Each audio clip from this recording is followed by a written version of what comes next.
எல்லாருக்கும் வணக்கம். நான் உங்கள் அர்ச்சனா தாமரைக்கனி. ஒரு குட்டி கதை ஒன்று பார்க்கலாம் வாங்க. ஒரு பாலைவனத்தில் குருவும் சீடரும் நடந்து போகிறாங்க. ஒரு ஒட்டகத்தை சீடர் கையில் பிடிச்சிக்கிட்டு நடந்து போயிட்டுருக்கிறாரு. ரொம்ப களைப்பாக இருக்குன்னு சொல்லிட்டு குரு இலைப்பாடுறதுக்காக ஒரு இடத்துல உட்கார்றாரு. இரவு நேரம் வந்ததால் அவர் அப்படியே படுத்துடுறாரு. உடனே சீடரும் ரொம்ப யோசிச்சுட்டே இருக்கிறாரு. சீடர் தான் அந்த ஒட்டகத்தை பார்த்துக்கணும். ஆனால் அந்த ஒட்டகத்தை அவர் பார்த்துக்காம கடவுள்கிட்ட வேண்டிக்கிறாரு. இந்த ஒட்டகத்தை பத்திரமா பார்த்துக்கோ கடவுளே, நான் தூங்க போகிறேன் அப்படின்னு சொல்லிட்டு வேண்டிக்கிட்டு அதை விட்டுட்டு படுத்து தூங்கிடுறாரு.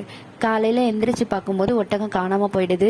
உடனே குரு கிட்ட அவர் சொல்கிறாரு, ஒட்டகம் காணாமல் போயிடுச்சு அப்படின்னு சொல்லிட்டு, ஏன் நீ கட்டி வைக்காமல் விட்டுட்டியா, நீ தானே பார்த்துக்கணும், எதுக்காக இப்படி பொறுப்பு இல்லாமல் விட்டுட்ட அப்படின்னு சொல்லி அவர் கேட்குறாரு. இப்போ பாலைவனத்துலேருந்து நம்ம எப்படி போக முடியும், உன்னுடைய பொறுப்பில்லாத தனம் தான் இதுக்கு காரணம் அப்படின்னு சொல்லும்போது, இல்லை குருவே, நீங்கள் தானே சொன்னீங்க நம்ம கடவுளை எந்த விஷயத்துலையும் முழுசாக நம்பணும் அப்படின்னு சொல்லிட்டு, அதனால் நான் கடவுளை முழுசாக நம்பி 3 முறை வேண்டிக்கிட்டு தான் நான் விட்டேன்.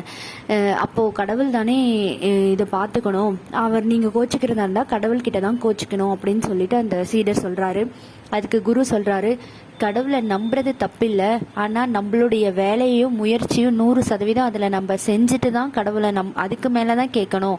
நீ உன்னுடைய வேலை என்ன, அந்த ஒட்டகத்தை பார்த்துக்கிறது, அதை நீ பார்த்துக்காம கடவுள் மேலே நம்பிக்கை பண்ணிட்டேன் அப்படின்னு சொன்னால் அது எப்படி நடக்கும், கடவுள் எப்படி உனக்கு உதவி செய்வார் அப்படின்னு சொல்லி கேட்குறாரு. கடவுளை நம்புறது தப்பில்லை, ஆனால் நீ அதை கட்டி வச்சிருக்கணும்ல, அதை தாங்க இந்த கதையிலையும் சொல்லியிருக்கிறாங்க. நம்மளுடைய முயற்சியை 100% அதில் போட்டுட்டு அதற்கப்புறம் கடவுளே இதுக்கப்புறம் ஒரு வழிகாட்டு அப்படின்னு சொல்கிறது உத்தமம்.